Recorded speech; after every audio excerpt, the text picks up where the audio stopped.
Up to now, all the HD pilot video that you've seen has been made with a GoPro. But lately, I was given the opportunity to try a Ghost S HD camera to evaluate what I think of it and how does it stack up to a GoPro. Like the GoPro, the Ghost HD is a high-def camera too. In this video, I'm going to put the two cameras head to head to compare their features and image quality. I'll be putting a GoPro on one wing and I'll put the Ghost HD on the other. In the end, I'll be able to composite the two images together for a clear comparison of how they stack up to each other. Before I jump right into evaluating the Ghost HD's quality, I want to take a moment to show you how I mounted it on my RV. To attach the Ghost HD to my plane, I'm using mounting hardware made by FlightFlix camera mounts. As you'll be able to see, with just a couple of minutes of work, I'll be ready to go. Here, I've already removed two screws from my wingtip. Now I simply lay the FlightFlix mount in place, and using the large washers that they supplied, all I have to do is put the two screws back in. And with that, I've already got the mounting plate attached to my airplane. Now, I add the camera adapter to the mounting plate. No tools needed, just screw it on and hand tighten.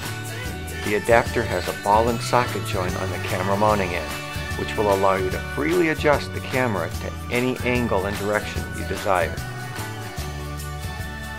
Again, hand tighten with a large thumb screw. No tool needed here either. And now, the final thing. Screw the camera onto the adapter. Both the camera and the adapter have standard 1/4-20 threads. Using the adapter's ball joint, align the camera, tighten the thumb screw, and you're ready to fly. You can get more information about their cameras and mounting hardware from the website below. For my evaluation flight, here is the configuration of the camera that I chose to use.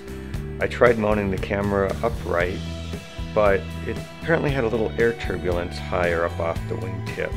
So rotating it down to a 90-degree angle and getting it a little bit lower really eliminated a lot of the vibration that I had originally found in the video. In that ball joint being able to rotate, I found that a great feature for being able to quickly make that change. And a really great feature about the Ghost Cam that you don't have on a GoPro is the ability to rotate the lens to align the frame with the horizon. So for example, on a 172 where you've got the 45-degree angle of the wing strut, no problem.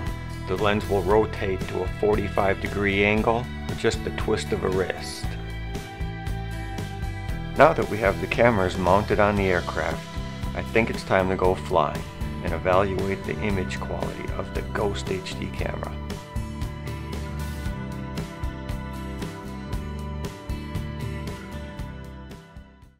While we're watching the video comparing the two cameras, I want to mention two of my favorite features about the Ghost HD.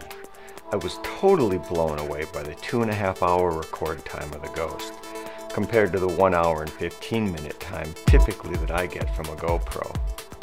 With the GoPro, by the time I've taxied out, waited to take off, and flown to the area I want to shoot video at, the battery is usually over half gone by that time. So I usually delay turning on the GoPro camera until the final moment before firing up the engine. And all too often that means I forget altogether to turn one of the cameras on. But with the Ghost's 2.5-hour record time, I feel like I can shoot video forever. The other feature that I love about the Ghost is the built-in display. The display can show what you're recording, play back your recordings, and provide all configuration menus you need to get the camera going. I did purchase an additional display for my GoPros, and while that does work fine, I only have one of them, and therefore I have to shuttle it from GoPro to GoPro as I get each one of them set up. Having it built right into the Ghost HD made it a lot easier to use. Oh yeah, I nearly forgot to mention another great Ghost feature. It comes with a bi-directional remote control. Bi-directional meaning that the camera sends a reply back to the remote indicating it received the command. The remote then will blink to show you that the camera was triggered. With the camera out on the wing and you in the cockpit, it's reassuring to know that the camera did what you asked it to do.